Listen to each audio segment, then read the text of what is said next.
RCN. Le son de la différence.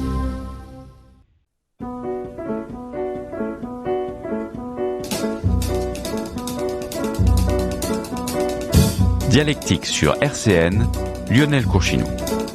Bonjour à toutes, chers auditeurs et chères auditrices, et bienvenue dans Dialectique, le premier Dialectique de 2022. Je suis très heureux de vous retrouver à l'antenne de RCN 90.7. Et pour débuter cette année 2022, qui sera marquée par un événement et pas des moindres, l'élection présidentielle, quoi de mieux que de parler du vote ou de l'abstention. Et pour ce faire, nous avons invité aujourd'hui Marco Henry, qui est président de deux think tanks politiques soutenus par la droite et le centre, donc l'Institut de réflexion étudiante, l'IRE, et aussi l'association Deviens Citoyen. Donc vous êtes invité aujourd'hui plus particulièrement sur cette dernière casquette. Il y a aussi avec moi Nolan Bartel, qui est conseiller municipal à Lunéville, élu Les Républicains, et vice-président de l'association Deviens Citoyen. Alors vous venez nous parler, comme je l'ai dit en préambule, de votre rapport de 20 pages paru en décembre dernier et intitulé Notre voix, analyse de la montée de l'abstention et du lien politique avec les jeunes. Est-ce que pour l'instant tout va bien dans cette introduction? J'espère que je n'ai commis aucune erreur. Pour ce qui est de la politique, on va essayer déjà de la définir. Qu'est-ce que la politique pour vous et qu'est-ce qu'elle représente à vos yeux? On va commencer par vous, Marco. Alors peut-être déjà commencer par le commencement. Comment est venue l'idée de Deviens Citoyen? Bien, on va y venir. D'accord. On va y venir, c'est prévu. Donc la politique, c'est déjà un engagement personnel, un engagement collectif qui est destiné à servir la population, à servir le collectif. Et avant tout, c'est des convictions. Alors ça va être bateau, hein. Tout le monde a des convictions, tout le monde adore ça. Mais néanmoins, c'est quelque chose de fondamental dans la réflexion, parce que la politique, c'est de la philosophie avant tout aussi. Et la politique va servir à servir le collectif. C'est mon sens de la politique à moi. Nolan. Alors j'ai un sens à peu près similaire à celui de Marco. La politique, c'est l'animation de la vie démocratique. Hein. On a une belle démocratie en France, il faut la pérenniser. Et je trouve que la politique, c'est philosophique, hein, avant tout, comme tu dis, Marco. Mais je rejoins totalement ta présentation. Je comptais faire pareil. Alors, on va venir à cette question fatidique. Qu'est-ce que cette association Deviens Citoyen, sachant que Marco, vous étiez déjà à la tête de l'IRE. Pourquoi avoir voulu créer cette association? Qu'est-ce qui vous a poussé à la mettre au monde, entre guillemets? Et quel est son but aussi? Alors. C'était un enchaînement de conséquences. C'est-à-dire que nous avions le think tank. D'ailleurs, nous étions venus faire une présentation sur les jeunes et la crise sanitaire. Et après cela, les élections départementales et régionales sont passées par là. Des rencontres ont été faites. Et nous avons voulu perdurer un engagement collectif avec des jeunes de manière à ce que cette association Deviens Citoyen, qui est une association citoyenne et politique, et un objectif de rassembler et de mettre en réseau des jeunes qui partagent des convictions politiques. Alors, pas forcément les mêmes, mais qui ont un amour pour la politique en elle-même. Autrement dit, nous avons, avec Deviens Citoyen, un côté d'engagement, de mouvement et d'action politique, et avec le think tank LIRE, un côté de réflexion qui nous permet d'articuler intellectuellement nos actions politiques. Alors, quelles sont vos convictions politiques au sein de Deviens Citoyen? Elles sont multiples. Nous avons des jeunes qui sont encartés, comme Nolan. Nous avons des jeunes qui ne sont pas du tout encartés, qui sont là pour la réflexion. Notamment, je pense à Rémi François, qui nous a rejoint très récemment pour justement ce rapport sur l'abstention de la jeunesse. D'autres personnes comme Mathéo, un très très très bon ami qui ne fait pas de politique non plus. Nous avons en notre conseil d'administration beaucoup de jeunes qui ne sont pas encartés, mais qui ont un amour pour la réflexion et pour la politique en elle-même. Alors donc si je comprends bien, c'est que pour faire partie de cette association, il n'y a pas d'étiquette politique préalable. C'est pas une association politique de gauche, pas une association politique de droite ni du centre. Non. C'est pour parler politique, pour réfléchir à la politique au sens large. Donc toutes les sensibilités politiques sont admises dans cette association. Évidemment. Et avant tout, c'est la jeunesse qui sera au centre de nos réflexions, parce que c'est là où nous avons plus de légitimité à parler. Alors aujourd'hui, on entend beaucoup les jeunes, la jeunesse. Nolan, qu'est-ce que ça signifie? C'est quelle tranche d'âge? À qui on s'adresse quand on veut parler aux jeunes? Alors, à qui on s'adresse, ça dépend. Qui pose cette question? Aujourd'hui, je pense qu'il y a un réel problème. On va sans doute y venir après sur l'abstention des jeunes. Mais il y a un réel problème avec les jeunes et leur relation avec la politique. Parce que beaucoup de jeunes ont une relation de la politique vieille. La politique, c'est pour les plus âgés, c'est quelque chose d'intello. Hein. On peut l'entendre. Aujourd'hui, je pense que la politique, comme je vous l'ai dit, c'est notre démocratie. Il faut renouer littéralement les jeunes à la politique. Et quand on parle des jeunes, on parle des 18-35 ans. Parce qu'aujourd'hui, au-dessus de 35 ans, on avait plus de valeur, on avait plus d'attache à la politique. Il y a, je ne sais pas, l'air du temps. Hein, il y a une évolution. Alors là, elle est négative envers la politique, puisqu'il y a de moins en moins d'engagement. Engagement au sein de partis, engagement en tant que militant, et engagement à aller voter. C'est surtout ça. En soi, qu'il y ait moins de militants, ça, peu importe, j'ai envie de vous dire. Mais c'est surtout l'engagement d'aller voter, le devoir. C'est un droit, mais c'est avant tout un devoir d'aller voter. Et je pense que quand on parle de jeunes, on parle des moins de 35 ans, notamment des étudiants. Et donc voilà, c'est cette tranche d'âge-là qui est aujourd'hui problématique. Et ce lien avec la politique est vraiment problématique. Alors, vous parlez du fait du désengagement envers le militantisme, mais vous incitez à aller voter. Alors, est-ce qu'on peut aller voter aujourd'hui sans être éclairé au préalable? Alors, dans notre rapport sur l'abstention, justement, on cible bien les causes de cette abstention-là. Il y a d'abord une crise de représentation. Il y a une crise de l'image. Il y a une crise de résultat et du bilan politique. Et toutes ces choses-là vont former intellectuellement chez chaque personne un sentiment de dégoût, de rejet envers la classe politique. C'est ces crises-là qu'il faut résoudre. Alors, il faut voter parce que c'est un devoir, c'est un engagement envers la démocratie. Mais après cela, on n'est pas obligé d'avoir un engagement politique pour aller voter. Simplement, c'est articuler ses idées dans un engagement politique. Mais le vote doit être, pour tous, un devoir. Un devoir dont Léo Ferré a fait le constat dans une chanson qu'on va écouter tout de suite sur RCN 90.7, et ce morceau s'appelle tout simplement « Ils ont voté », Léo Ferré.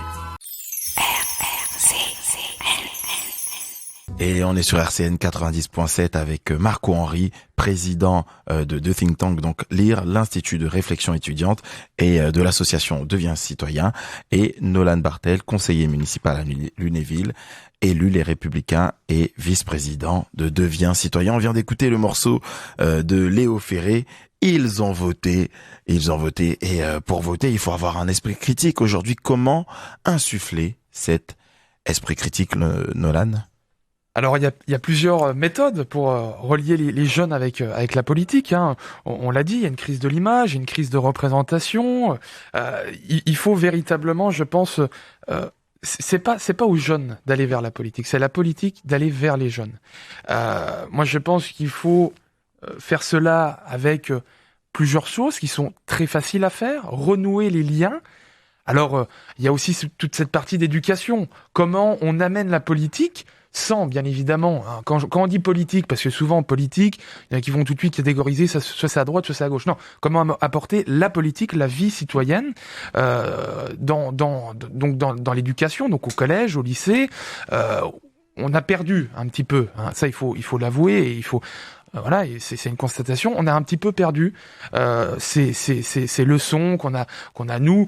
On a encore, même nous, enfin, je veux dire, moi, j'ai jamais parlé de politique au lycée, j'ai jamais parlé politique au collège, sauf, bien évidemment, des cours particuliers, mais je pense qu'il faut déjà renouer les jeunes avec la politique dans l'éducation, mais aussi dans la vie de tous les jours, parler, faire donner envie, en fait, aux jeunes d'aller vers la politique. Et quand je dis d'aller vers la politique, c'est d'aller, avant tout, essentiellement, vers le vote.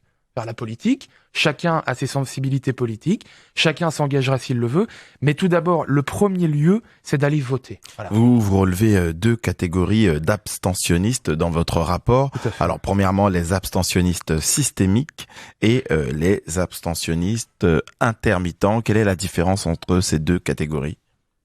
Les abstentionnistes systémiques, ce sont ceux qui ne vont pas voter, mais qui n'iront jamais voter. Oui. Ça existe. Alors c'est pour différentes raisons. Des personnes qui sont déclassées de la société, qui sont rejetées totalement, alors même que ce n'est pas voulu, hein. Mais c'est des personnes qui ne se sentent pas du tout intéressées par le vote. Et d'autres, ce sont les abstentionnistes intermittents qui, eux, vont voter quand ça leur chante. Ce sont ces personnes-là qu'il faut aller cibler, qu'il faut aller voir et les convaincre pour que le vote reprenne sa valeur initiale de légitimité Alors, lors d'une élection. est-ce que on peut vraiment aujourd'hui affirmer que cette volonté de déclasser ou de marginaliser certaines personnes n'est pas parfois une volonté politique? Je ne l'espère pas en tout cas, mais il est assuré que beaucoup de personnes dans des quartiers, dans des zones géographiques compliquées en France, notamment la diagonale du vide, il y a beaucoup de Français qui se sentent oubliés par la politique. Ces personnes-là, il faut aller les récupérer. Mais quand on parle d'abstentionnistes systémiques, ce sont vraiment des abstentionnistes qui ne vont jamais voter, soit par principe, mais alors soit parce qu'ils n'ont aucune idée de ce que c'est. Alors, ça concerne une partie de la population quand même. Année après année, hein, comme vous l'avez constaté dans votre rapport, on enchaîne les taux d'abstention records. 66% des électeurs ne se sont pas rendus aux urnes lors du premier tour des régionales en juin dernier. 87% d'entre eux avaient entre 18 et 24 ans. Selon vous, il y a trois causes principales, hein, vous l'avez répété tout à l'heure, les trois causes principales de l'abstention que vous qualifiez de crise. Vous parlez de crise, donc de crise de la représentation, qui sont dues aux réseaux sociaux, aux experts en communication qu'on voit fleurir année après année dans la politique. Vous parlez aussi du phénomène de figure médiatique, de la représentativité, des personnalités. Donc les gens vous disent on vote pour le moins pire. Après, vous parlez de la crise de l'image, les scandales politiques. Mais d'abord, on va approfondir sur cette crise de la représentation. Qu'est-ce que ça signifie pour vous? Alors, la crise de la représentation, c'est lorsque le politique est déconnecté du réel, du citoyen. De plus en plus, des exemples très simples. Quand des politiques ne savent pas le prix d'une baguette, quand les politiques... Faites référence à Jean-François Copé. Oui, par exemple. Un pain au chocolat. Le prix, voilà, C'est le pain au chocolat. Oui, pardon. 29 centimes. Bon. Ou même certains élus qui ne connaissent pas le prix d'un ticket de métro à Paris. Oui, aussi, oui, par exemple. Et donc, ces politiques déconnectées du réel, ce sont c'est incompréhensible pour le citoyen. Comment est-ce que des citoyens peuvent être gouvernés par des hommes et des femmes politiques qui ne connaissent pas le quotidien réel des citoyens? Donc il y a aussi la crise de l'image. Vous faites référence à des scandales politiques. On peut le lire dans votre rapport. Vous parlez de l'affaire Cahuzac, de l'affaire Fillon, du Penelope Gate. Moi aussi, je peux ajouter à ça l'affaire Balkany, les affaires Sarkozy, Guéant, l'affaire Benalla, l'affaire de Rugy, et j'en passe. Vous mentionnez aussi l'arrivée des fake news. Est-ce que tout ça vraiment ça compte à créer une crise de l'image en politique? Bien évidemment. Et je pense que, pour en revenir juste avant, il y a, je pense, une volonté, alors on va pas les citer, mais une volonté de certains partis politiques à vouloir désinformer, à vouloir créer la diffamation. Et c'est vrai, du temps des réseaux sociaux, on partage quelque chose dans la minute. C'est repris par des journaux, dans la minute c'est repris, donc c'est partagé sur les réseaux sociaux, et ça crée de réelles rumeurs, de réelles fake news. Là c'est littéralement le cas. On le voit il y a quelques années, quand il y avait des scandales politiques. Alors quand je dis quelques années, c'était à la naissance des réseaux sociaux, quand Facebook, voilà, ça faisait 2-3 ans. Donc il y a quoi? Les années 2010, quoi. Il y a voilà, 10 ans. dans les années 2010, il y a 10 ans. On voyait que ça n'avait pas cette ampleur. Aujourd'hui, c'est vrai qu'il y a ce fait de dire, tout est mis sur la place publique, tout est mis sur le marché public. Pour moi, les réseaux sociaux, c'est la place publique, hein. On se permet des fois de dire des choses sans vérifier Ce ces sont aussi informations. les politiques qui se mettent dans cette société du spectacle, donc de ce bien qu'on veut évidemment, montrer de toute façon, sur les réseaux sociaux. Aujourd'hui, la politique, c'est beaucoup de la communication. Ça, il faut bien l'avouer. Aujourd'hui, ça va être le temps des phrases fortes, des punchlines. Ça va être le temps, voilà, où plus on va dire, plus on va faire réagir le plus, mieux c'est. Hein. On le voit, et ça, c'est dans tous les partis politiques. On peut citer beaucoup d'exemples, mais aujourd'hui, voilà, c'est ça, cette comment dirais-je, cette crise de l'image, parce que voilà, c'est tout. Enfin, je saurais pas vous dire d'autant plus, puisque c'est vraiment, voilà, le temps des réseaux sociaux, le temps de l'information bidon, de l'information fake news, et on le voit partout, et pas qu'en politique, hein, ça. Mais voilà, moi je pense très clairement que c'est la volonté de certaines sensibilités politiques de vouloir désinformer. Alors, enfin, pour eux, mais bon, ça marche pas forcément. Alors c'est vrai que c'est très clairement explicité dans votre rapport. Hein. Pour le coup, il est très très accessible, c'est assez limpide. Vous évoquez l'imitation des codes et du langage des jeunes par les politiciens. Vous dites, je vous cite, « Ainsi, nous assistons à une dématérialisation du débat politique sur les réseaux sociaux comme Instagram, TikTok ou Twitter, qui a pour effet le plus profond le désintérêt pour la citoyenneté. De cette manière, l'actuel gouvernement a jugé intéressant d'organiser avec les youtubeurs populaires McFly et Carlito un concours d'anecdotes au palais présidentiel de l'Élysée. Quel effet tout cela peut avoir sur la politique aujourd'hui ? Alors, c'était très très très intéressant. Quand on a vu ces youtubeurs aller à l'Élysée, ça a suscité deux choses. Alors, beaucoup diront que c'était amusant, beaucoup diront que c'était intéressant de voir cette nouvelle forme de communication, mais au fond, fondamentalement, un président de la République qui ouvre les portes de l'Élysée à des youtubeurs, cela va susciter pour les plus âgés une forme d'indignation, un abaissement de la politique. Et de l'autre côté, ça va susciter des railleries de la part des plus jeunes qui vont rigoler que le président se mette en scène, avec bien entendu une mise en scène très très très précise, avec des youtubeurs. Donc, d'un côté, il y a de l'indignation des plus âgés, et de l'autre, il y a un sentiment de moquerie de la part des plus jeunes. C'est pas comme ça qu'on va rétablir un lien entre les jeunes et la politique. Et pour conclure votre triptyque sur les crises, vous mentionnez une crise du résultat, une crise du bilan. Alors je vous cite, droite ou gauche, c'est la même chose. Pensez que peu importe le candidat ou le programme choisi, rien ne changera. Ce qu'on peut comprendre, c'est qu'au final, on a affaire là... en tout cas de la part du public, peut-être des personnes que vous avez interrogées ou de vos constats, on peut dire que certains partis ou certains candidats révèlent les deux faces d'une même pièce. Personnellement, Macron en est la preuve dans son gouvernement. On peut voir des anciens de la droite, du MP, des gens comme Darmanin et des anciens de la gauche socialiste comme Schiappa, par exemple. Donc, entre les changements de parti assez récurrents, les retournements de veste.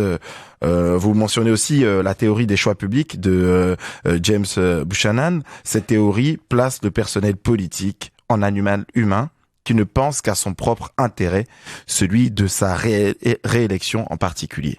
Alors, c'est très très intéressant parce que je pense que ça va avoir des conséquences sur les étudiants qui justement voient ces phénomènes en cours. James Buchanan et sa théorie montre précisément comment l'intérêt personnel prévaloit sur l'intérêt public.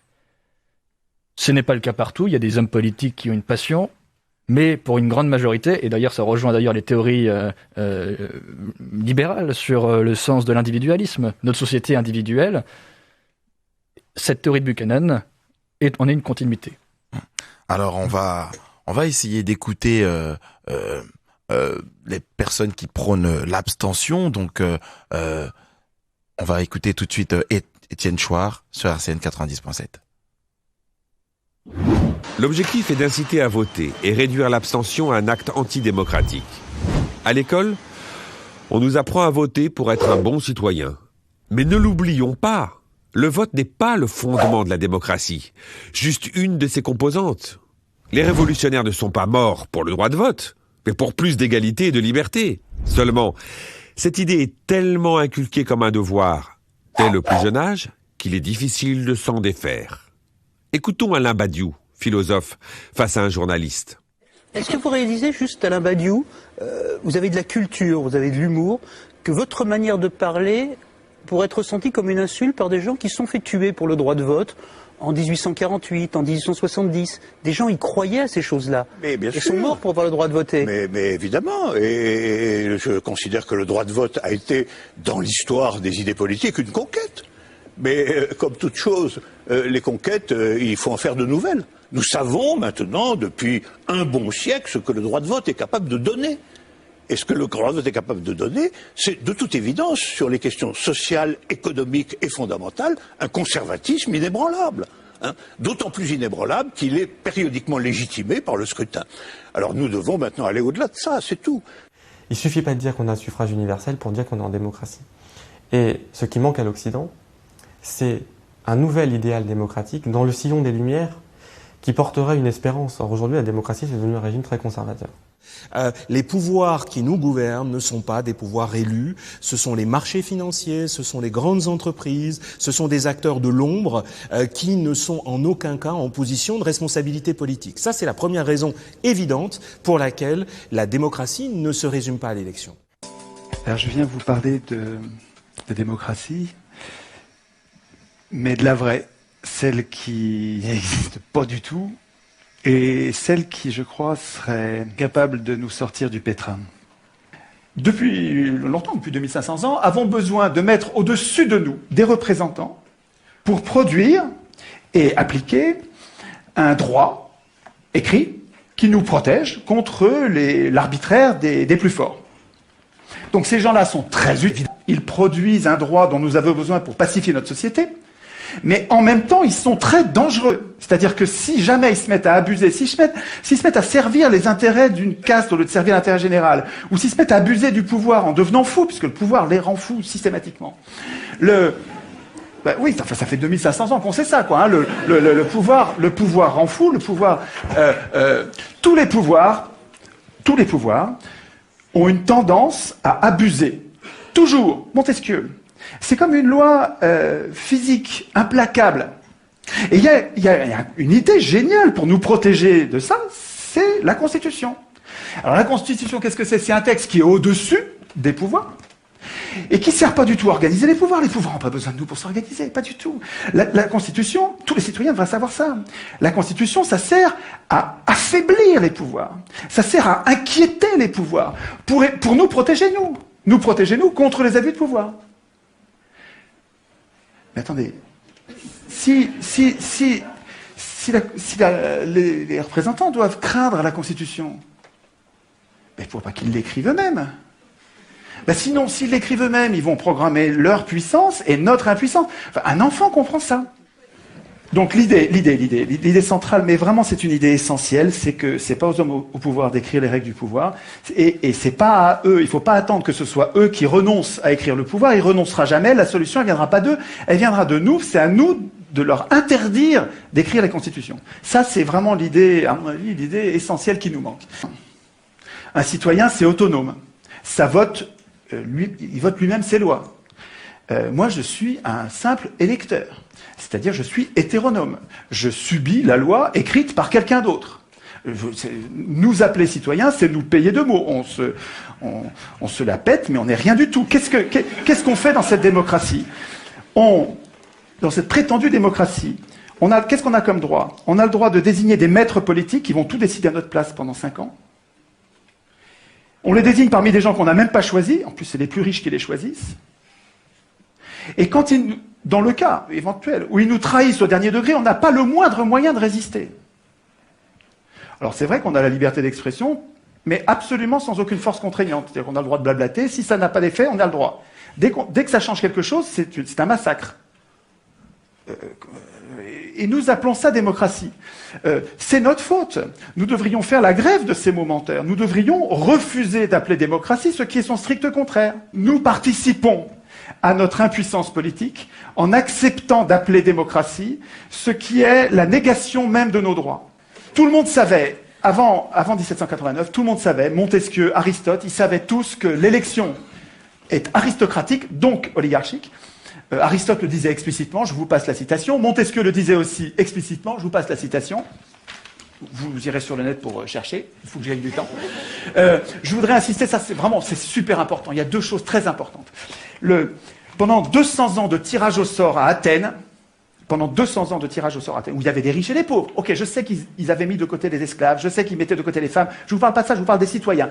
Les citoyens de l'époque, il y avait des riches et des pauvres. Pendant 200 ans de tirage au sort, c'est les pauvres qui ont dirigé toujours. Toujours.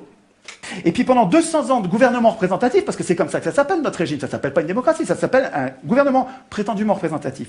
Et dans ce régime-là, pendant 200 ans, c'est toujours les riches qui dirigent. Toujours. Moi, ma question, puisque le tirage au sort donne le pouvoir aux pauvres, le pauvre c'est 99%, puisque l'élection donne le pouvoir aux 1%, des ultra-riches. Mais jusqu'à quand les pauvres, les 99%, vont-ils défendre l'élection comme si c'était une vache sacrée? Enfin, je veux dire, pour moi, il y a quelque chose de indéfendable à voir tous ces pauvres qui défendent l'élection alors que le tirage au sort leur rendrait le pouvoir. Qu'est-ce qui fait que nous tenons à l'élection? Que c'est parce que c'est pas la raison, parce que les faits montrent que nous n'avons pas intérêt à ça. Mais par contre, c'est les mythes. L'école dite républicaine nous apprend que depuis qu'on est tout petit, que élection égale démocratie, démocratie égale élection. Alors, depuis que tout petit, on le croit. Et donc, il y a une période de désintoxication de ces mensonges de pouvoir. Il faut arriver à remettre les mots à l'endroit. Nous ne sommes pas en démocratie, et ce dont nous aurions besoin, c'est une démocratie avec du tirage au sort qui nous libérerait de ceux qui veulent le pouvoir. Il faut que vous connaissiez cette pensée d'Alain, qui est un penseur formidable, à connaître absolument, qui disait « Le trait le plus visible de l'homme juste est de ne point vouloir du tout gouverner les autres, et de se gouverner seulement lui-même. Cela décide tout. Autant dire que les pires gouverneront. Si les gens bons ne veulent pas gouverner, et qu'on donne le pouvoir, comme dans le gouvernement représentatif, à ceux qui le veulent, les pires gouverneront. » Jusqu'à 14h, Dialectique sur RCN. On est sur RCN 90.7, toujours avec Marco Henry, président de l'IR et de l'association Deviens Citoyen, et on est en présence aussi de Nolan Bartel, conseiller municipal à Lunéville, élu Les Républicains et vice-président de Deviens Citoyen. On vient d'écouter donc deux interventions, la première issue d'un reportage de la chaîne de nos confrères rêveurs d'utopie réelle, et la deuxième extrait d'un discours TEDx de Étienne Chouard. Alors Marco Henry, je vous donne la parole pour réagir sur ce qu'on vient d'entendre. Alors, il y a énormément de choses à dire sur ces interventions-là, car elles résultent d'une pensée commune de la doxa. Je ne peux pas me résoudre à cette fatalité-là de dire que nous n'avons pas le pouvoir, que c'est le grand capital qui décide de tout. Je ne pense pas que Mélenchon, ce soit le grand capital qui l'ait placé là. Je ne pense pas que Poutou, ce soit le grand capital qui l'ait placé là. Et pourtant, si le peuple votait pour eux, ils changeraient les choses à leur manière, mais c'est quand même bien le vote qui va insuffler une nouvelle ère, si la population se met d'accord, si la population décide ce sera toi et pas toi. Le vote, ça permet une légitimité du candidat. Le tirage au sort, mais enfin, rendez-vous compte. On n'est plus à Athènes. Hein. Mais rendez-vous compte, il y a une légitimité du candidat, des compétences à avoir. Alors tous les politiques ne sont pas compétents. Je suis d'accord avec vous. Mais il y a quand même néanmoins un minimum de compétences à avoir, de compréhension des institutions, qui est nécessaire. Je ne dis pas que tout le monde ne peut pas l'avoir. Je dis justement que tout le monde devrait l'avoir, peut-être même là que le tirage au sort serait intéressant, je n'en ai aucune idée. Mais en tout cas, il y a des compétences à avoir et que le tirage au sort peut être une possibilité, mais à cet instant précis-là ne peut pas être de manière optimale une solution. Alors vous avez évoqué Mélenchon et Poutou. Jusqu'à preuve du contraire, ils ne sont pas du tout majoritaires dans l'hémicycle, surtout Bien pour sûr. le dernier. Bien sûr. Et concernant aussi, il y a cette question de lutte des classes, concernant les classes sociales. Bien sûr. Poutou qui est ouvrier, qui a été récemment mis au chômage parce que je crois que son entreprise délocalisée ou fermée. Je veux dire, des profils comme ça restent extrêmement minoritaires dans l'hémicycle, mais par contre, extrêmement majoritaires dans la société civile. Donc, on peut pas non plus nier qu'il y a un problème de représentativité au sein de l'Assemblée nationale quant à ce qu'on voit couramment en France dans la rue. C'est bien pour ça qu'il faut rétablir le droit de vote, car si absolument la population voulait choisir ces candidats-là, il les choisirait. Ce ne serait pas Macron qui serait élu, ni d'autres candidats, ce seraient ces candidats-là que le peuple a choisis. Je ne pense pas qu'on puisse avoir un candidat parfait. D'ailleurs, on n'est jamais mieux servi que par soi-même. Si vous voulez un candidat qui vous représente, présentez-vous. Et d'ailleurs, je vais même rajouter quelque chose, c'est que dans ces idéals-là, il y a toujours cette image du complot. Le complot est partout, le grand capital. Je vais vous citer une citation de Michel Rocard, qui disait « Il faut toujours préférer l'hypothèse de la connerie à celle du complot. La connerie est courante, le complot exige un esprit rare. » Je le pense sincèrement. Et à tous les complotistes, Alors, dans je la le dis. déclaration d'Étienne Chouard, il ne me semble pas qu'il y ait de complot, parce qu'il citait notamment Montesquieu, qui n'est pas connu pour être un complotiste. Mais le grand capital qui manipule tout. Il n'a pas cité non plus le grand capital. On en a entendu parler du grand capital qui manipule tout, qui choisit les candidats. Ah, mais est-ce qu'on peut dire qu'aujourd'hui c'est un mensonge? Parce que quant à la communication, la puissance financière aujourd'hui, prenons l'exemple d'un Éric Zemmour, sans la puissance financière et médiatique de personnes comme Bolloré, je ne pense pas qu'il ait été aussi représenté sur les chaînes de télévision, n'est-ce pas? Tout à fait. Ça, je peux vous l'accorder. Mais l'Assemblée nationale, je suis désolé, mais c'est pas l'élite. Ce n'est pas l'élite. Aujourd'hui, en France, et on a bien de la chance. Dans d'autres pays, c'est pas comme ça. En France, tout le monde peut se présenter. Tout le monde peut se présenter dans une assemblée représentative. Alors, on va pas parler tout de suite des présidentielles. Il faut 500 parrainages, on le sait. D'autant plus que là, tous les candidats galèrent pour avoir les 500 parrainages. Mais tout le monde peut se présenter à l'Assemblée nationale, aux législatives, aux sénatoriales, aux municipales, tout le monde peut se présenter. Aujourd'hui, il faut arrêter un petit peu, et ça je suis désolé parce que c'est souvent l'argument principal du contradicteur, de dire oui mais c'est les élites, ils ont des cuillères en or, en argent dans la bouche. Non, ça je ne le pense pas. C'est tu dis oui Marco, mais oui c'est tout à fait ça. C'est aujourd'hui je commence à connaître pas mal de monde. Je connais des députés, je connais des sénateurs qui ne sont pas des sénateurs, des députés qui sont dans des grandes familles, qui ont beaucoup d'argent. Non, c'est des gens qui ont travaillé à l'école. Aujourd'hui, les facs, c'est gratuit, bon, il y a un droit, le droit, comment dirais-je, d'entrée. Mais aujourd'hui, on a de la chance, on a des grandes études, des grandes écoles qui sont donc soit gratuites, soit à très faible enveloppe financière.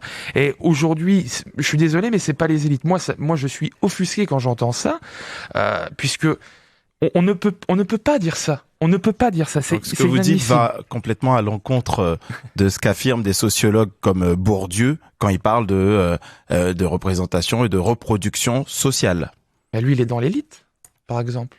Mais pourtant, il dénonce. Mais bon, ça la c'est reproduction bien. Alors, sociale. Ça me fait bien rigoler quand on est soi-même dans l'élite. On dénonce. Non, aujourd'hui, moi je pense que... Juan Branco, par exemple, qui dénonce aussi un certain milieu auquel pourtant il appartient.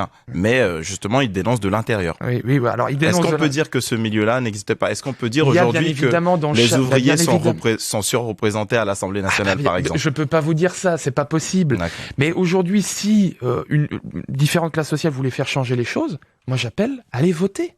Tout simplement. Allez voter. Aujourd'hui, on a un gouvernement qui est dans l'arrogance permanente. On peut pas, on n'est pas là pour chacun exprimer nos sensibilités politiques. Moi, je suis les Républicains. Vous pouvez le faire, bien sûr. Moi, je suis les Républicains. Aujourd'hui, on a un gouvernement qui est arrogant, qui est dans l'arrogance et qui, quand Macron dit à la gare, on croise des gens qui réussissent et des gens qui ne sont rien. C'est une arrogance permanente. Quand on entend, alors là dernièrement. Mais là, ça ne reflète pas une catégorie sociale, ou une classe sociale. Quand il dit qu'il veut emmerder les non-vaccinés, c'est une arrogance permanente. Je suis désolé. Et aujourd'hui, si les gens... Dans votre camp aussi, Valérie Pécresse qui veut ressortir le Karcher, c'est aussi une arrogance envers les gens de banlieue. Alors, c'est une arrogance. Il faut savoir balayer devant sa porte. C'est bien évidemment. Et je ne suis pas du tout macroniste, je tiens à le préciser. Non, mais de toute façon, moi, ça me dérange absolument pas. Mais c'est avant tout, comme je vous l'ai dit, de la communication. Elle aurait dit ça avec d'autres termes, on l'aurait pas repris sur tous les plateaux, sur tous les médias. Est-ce que vous pensez que ces personnes-là choisissent les mots au hasard? Bien évidemment que non. Tout est travaillé chez Macron. Quand il dit traverse la rue, tu trouveras du boulot, c'est bien évidemment que c'est travaillé. Quand il dit je ne céderai rien aux feignants, bien évidemment que c'est travaillé. Réfractaires. Bien évidemment. Et d'ailleurs, ça marche. Quand là, je reviens sur ce qui a été dit tout à l'heure, quand il invite McFly et Carlito, c'est bien évidemment travaillé. C'est certes un conseiller politique qui a dû lui dire oui, il fonctionne bien. C'est bien. Moi, la vidéo, elle m'a fait rigoler, pour être honnête. Mais c'est le président de la République. C'est le président de la République.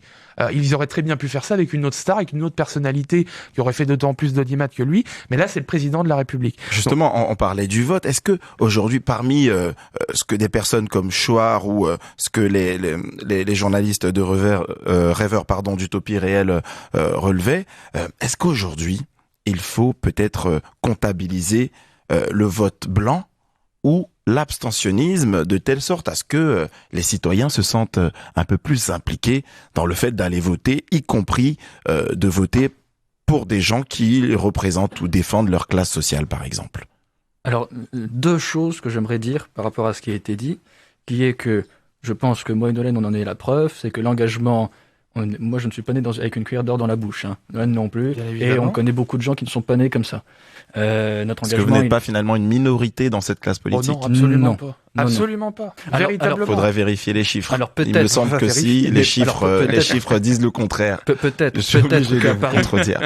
qu'à Paris, il y a une espèce d'effervescence de cette classe élitiste, mais dans les milieux ruraux, Nancy, c'est une ville étudiante, c'est pas non plus Paris, et je pense que dans ces villes-là, c'est la représentation politique du vrai. C'est-à-dire que les gens ne vont pas voter un maire parce qu'il est d'un tel parti, ils vont voter pour un maire parce qu'il l'aime bien, parce qu'il fait des choses pour sa ville. Alors ça, c'était juste ce que je voulais placer dans un contexte politique et pour dire que tous les politiques ne sont pas élitistes, même s'il y en a beaucoup. Deuxième chose, le vote ne doit pas être, il faut bien faire cette distinction-là, ne doit pas être l'expression d'une humeur. Ça ne doit pas être l'expression d'un caprice, d'un tempérament à un moment donné. Voter, c'est le choix de l'avenir pour notre société, pour notre génération. Et en tant que jeune, moi, je ne peux pas voter sans regarder le programme de chacun et sans me dire « Oh, je vais voter ça parce que c'est la tendance du moment, il est premier sur les sondages ou elle est première sur les sondages, je vais voter pour lui, c'est sympa. » Non, c'est pas ça le vote. Et quand on entend ces philosophes, ces sociologues, on a l'impression qu'eux-mêmes considèrent le vote comme un tempérament. Non, ce n'est pas ça. Parce que le vote, si les gens prenaient conscience de l'importance du vote, il n'y aurait pas ces soucis-là. Si les gens comprenaient l'importance d'aller voter, Marine Le Pen ne passerait jamais. Alors, ce sont mes opinions personnelles. Éric Zemmour ne passerait jamais non plus. Mais on aurait une espèce de rabattement des cartes où le peuple s'exprimerait pleinement. Parmi les arguments proférés par les abstentionnistes jeunes, ceux de moins de 35 ans, on peut relever notamment, je cite, je ne connais pas les partis. Je connais les partis, mais je ne connais pas les candidats ni leur programme, donc je ne suis pas allé voter. Je ne me sens pas représenté par aucun parti. Ce n'est pas utile de voter, nous ne sommes pas écoutés. Ce que les politiciens proposent ne nous concerne pas ou n'est pas à notre avantage. Ça, c'était la parole d'un étudiant, par exemple. D'autres personnes qui ont dit « je n'ai pas d'opinion politique parce que je ne suis simplement pas politisé ». D'autres aussi « je ne savais pas, j'ai oublié ». Ça fait partie des arguments pour lesquels les personnes disent ne pas être allées voter. Le vote blanc n'est pas comptabilisé, ma parole ne sera pas prise en compte, alors je préfère rester chez moi. Alors, qu'est-ce que ça vous évoque, ces réflexions-là, prises chez les jeunes? C'est exactement ce qu'on disait sur les crises politiques qui gangrènent la société, cette crise de l'image, cette crise de la représentation, cette crise de résultats. Et d'ailleurs, je pense que c'est le bon moment pour parler du programme que nous voulons mettre en place. Parce que justement, nous avons voulu combattre cette crise de résultats en nous-mêmes agissant. C'est exactement ce que je disais. Si vous n'êtes pas satisfait des candidats, allez-y. Présentez-vous, défendez vos idées, même si c'est pas simple. Et je l'accorde, ce n'est pas simple du tout. Quand vous allez dans un parti, dans une association, il faut arriver à défendre ses idées. C'est pas simple du tout. Mais quand vous y êtes, il faut aller jusqu'au bout. Et dans notre programme, il y a l'insertion de la jeunesse dans le monde professionnel. Cette insertion de la jeunesse pourrait résoudre d'une partie cette crise de résultats du politique qui ne fait rien pour les jeunes. Et si, en fait, le politique fait pour les jeunes. Et on va développer sur parce que vous proposez quand même plusieurs solutions dans votre rapport. Il n'y a pas que des constats.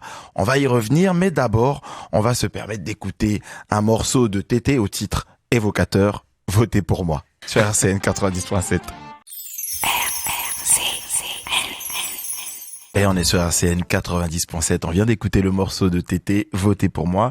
Donc nous sommes en présence de Marco Henry, président de l'IR et président de l'association Deviens Citoyen, et aussi de Nolan Bartel, conseiller municipal à Lunéville, élu les Républicains, et vice-président de Deviens Citoyen. Donc nous parlons du vote et de l'abstentionnisme. Est-ce qu'il faut combattre l'abstentionnisme? Je pense qu'il faut la combattre véridiquement et de manière systématique. Il faut combattre l'abstention. Aujourd'hui, on a 82% alors vous l'avez dit tout à l'heure, 87, mais sur une fourchette un petit peu plus large, 18-35 ans ne sont pas allés voter aux élections régionales et départementales. On a en plus 2 scrutins différents, les régionales et les départementales, avec pour la région et le département des compétences qui impactent directement le concitoyen, qui impactent directement les Françaises et les Français, puisque par exemple le département gère les collèges, la région gère les lycées, donc qui impacte directement notamment les jeunes. Et un Français sur 4 n'est pas allé voter aux élections présidentielles de 2017. Alors, il y a certaines élections qui sont plus importantes que d'autres. On sait que l'élection préférée des Français, c'est les municipales. Ça, c'est voilà, puisqu'on vote plutôt pour le personnage que pour le parti. C'est pour ça qu'on a de plus en plus de maires qui sont sans étiquette. Mais aujourd'hui, il faut littéralement combattre. Parce que le vote, c'est l'outil par excellence de la faisabilité, donc de la vie démocratique. Et l'abstention, cela peut mettre véritablement en péril la solidité de la démocratie, de notre démocratie, qui est une démocratie représentative. Et tout à l'heure, Étienne Chouard qui nous dit « Je suis un simple électeur ». Mais aujourd'hui, tout électeur a la même égalité, son vote va peser exactement pareil dans la balance. Qu'on gagne 10 000 € par mois ou qu'on en gagne 1 200. Voilà, tout simplement. Donc aujourd'hui, voilà, c'est pour ça que je combats la prise de parole d'Étienne Chouard, parce que aujourd'hui, comme je vous le dis, voilà, tout le monde est sur le même piédestal, tout le monde est à égalité parfaite quand on parle de vote. Est-ce qu'il faut rendre le vote obligatoire comme c'est le cas par exemple en Belgique ou en Grèce, selon vous? Alors, rendre obligatoire quelque chose, c'est toujours mauvais. C'est toujours extrêmement mauvais. Pourtant, c'est le but de la loi. Oui. Le but de la loi. Mais le but de la jurisprudence. Alors, en France, ça passerait très mal, je pense déjà. Mais l'objectif n'est pas d'imposer quelque chose. L'objectif est de convaincre. Le vote ne pourra être réel et optimal si l'électeur comprend ce qu'il fait, s'il n'est pas obligé de le faire. Ajouté à cela, j'aimerais quand même préciser une chose, c'est que sur l'abstention, on le sait, l'abstention favorise les extrêmes. Si vous voulez avoir le choix de société que tout le monde a en sa possession, il ne faut pas laisser d'autres décider à notre place. Par conséquent, il faut que chaque citoyen prenne en considération son pouvoir.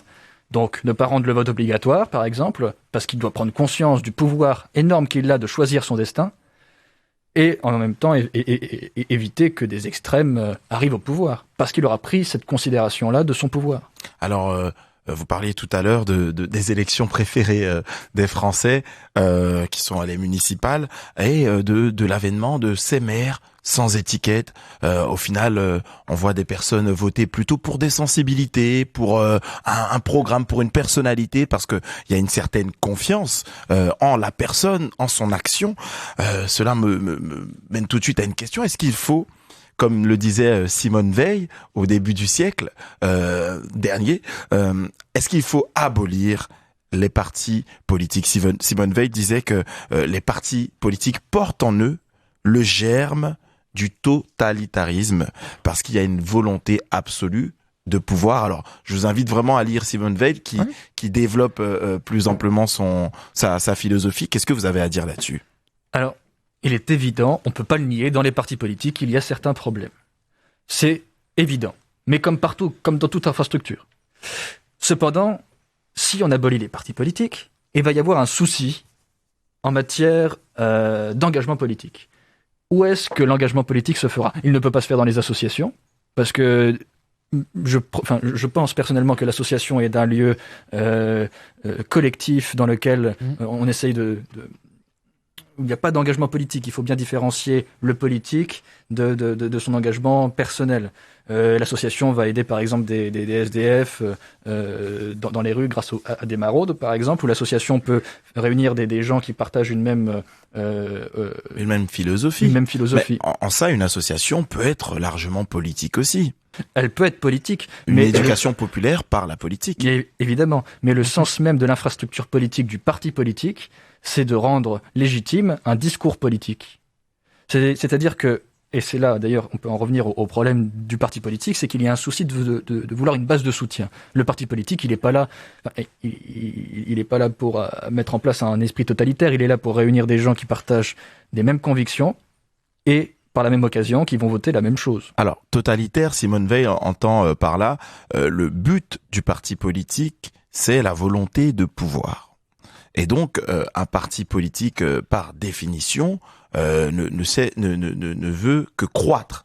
Et donc, il devient finalement sa propre finalité et non pas un moyen d'atteindre philosophiquement les notions de juste et de vrai, de vérité et de justice. Et donc, on se rend bien compte qu'aujourd'hui, ça ne fonctionne plus, parce que l'abstention est le premier parti de France. On l'entend souvent assez ironiquement, mais il y a une réalité derrière tout ça, c'est que il y a un dysfonctionnement que vous relevez d'ailleurs. Ce qui est bien dans votre rapport, vous relevez les causes de ce dysfonctionnement-là. Et puisque ça ne fonctionne pas, est-ce qu'on ne pourrait pas imaginer d'autres champs des possibles en dehors des partis politiques, mais dans un engagement qui n'est pas de la politique politicienne, plutôt un engagement citoyen qui va vers une communication citoyenne. Il y a des gens qui proposent par exemple le RIC. Donc, je sais que vous êtes contre le tirage au sort, mais Étienne Chouard propose le référendum d'initiative citoyenne qui permettrait d'avoir une discussion éclairée, de favoriser l'esprit critique et ensuite que le peuple reprenne le pouvoir et vote et choisisse son destin. Moi, je pense que le parti politique, il a pour objectif de participer en fait à l'animation de la vie démocratique du pays.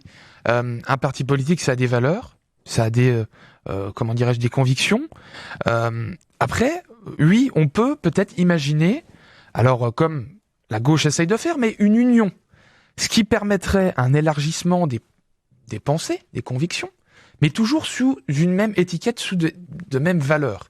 La droite, la grande gauche, si je puis dire. Il y en a qui vont être plus extrémistes, il y en a qui vont être plus centristes. Mais aujourd'hui, je pense que s'il y a une union, on peut avoir un élargissement de pensée sur beaucoup de points, on peut avoir des divergences sur d'autres, mais moi je pense qu'une union, ça peut être la solution, en tout cas, à la suppression des partis politiques. Alors, parmi les solutions, vous en proposez plusieurs dans votre rapport. Vous proposez l'institution du vote électronique, une cérémonie de remise de cartes électorales, un quota de jeunes scrutateurs obligatoire, une insertion des jeunes dans la vie active et enfin une promotion de l'accès à la culture. Je vous laisse développer ces thèmes-là. Oui, alors peut-être une précision sur ces thèmes-là, c'est que nous avons proposé ce rapport au directeur de cabinet du président du Sénat, qui a soutenu notre démarche et qui a même proposé notre rapport à la commission des lois. Qui est exceptionnel, c'est exceptionnel. Oui. Tout de même. Ce qui est une grande victoire pour votre association. Évidemment, nous avons été créés très très récemment. La semaine dernière, nous étions avec le sous-préfet pour lui proposer pareil des solutions pour remédier à cette forte abstention qui nous a suivis et qui aujourd'hui nous soutient pleinement dans notre projet que nous voulons mener grâce à ce rapport. Le volet citoyenneté qui définit ce vote électronique qui serait hybride, un système hybride dans lequel les gens soit iraient voter physiquement, soit iraient voter par Internet. Donc il y a certains exemples, mais nous avons voulu rendre cela accessible avec France Connect. Un numéro de sécurité sociale, chaque personne est répertoriée et chaque personne pourra aller voter. Alors c'est un système très complexe qu'on a détaillé dans le rapport, qui sera un peu long si j'aimerais bien terminer et tout expliquer. Mais voilà, une remise de carte électorale pour sensibiliser les jeunes aux infrastructures et aux acteurs politiques, un quota de jeunes scrutateurs pour qu'ils comprennent l'importance du vote. Et c'est là peut-être que je peux parler du programme que nous avons et je voulais profiter de cette tribune pour lancer officiellement notre programme d'insertion des jeunes dans le monde professionnel, parce qu'à l'issue de notre rencontre avec monsieur le sous-préfet, nous avons précisé que les jeunes de différentes zones géographiques, de différents quartiers, avaient une nécessité d'être intégrés dans la vie active. Par cela, il y aurait donc cette crise de l'action politique qui serait effacée, et de l'autre, des jeunes qui seraient satisfaits puisque ces jeunes-là seraient insérés dans la vie active. Le travail, c'est un statut social. Avec un travail, vous avez un statut social. Et par le travail, nous arrivons sur le volet culture, lorsque vous travaillerez, il y aura un chèque culture, enfin c'est ce que nous proposons, il y aurait un chèque culture pour les plus de 18 ans à 10% du salaire. Cet accès à la culture serait rendu obligatoire parce que les personnes n'auraient pas d'autre choix que de dépenser ce chèque pour la culture. Alors, du coup, où est-ce qu'on peut retrouver votre rapport pour les personnes qui souhaitent le lire? Vous pouvez nous suivre sur les réseaux sociaux. Hein. Le rapport, on peut très bien vous l'envoyer. Donc, Deviens citoyen sur Facebook, sur Instagram. Voilà, on est une jeune association. On a besoin de se développer. Il y a un site internet qui va arriver. Mais aujourd'hui, voilà, c'est là que vous retrouverez, notre rapport et notre mouvement. Je vous remercie, Marco Bartel. Merci. Marco Bartel. Pardon, un mix des deux, Nolan Bartel et Marco Henry. Merci à Mathis à la réalisation aujourd'hui. Et quant à nous, on se retrouve la semaine prochaine sur RCN 90.7. Au revoir. Merci. RCN, www.rcn-radio.org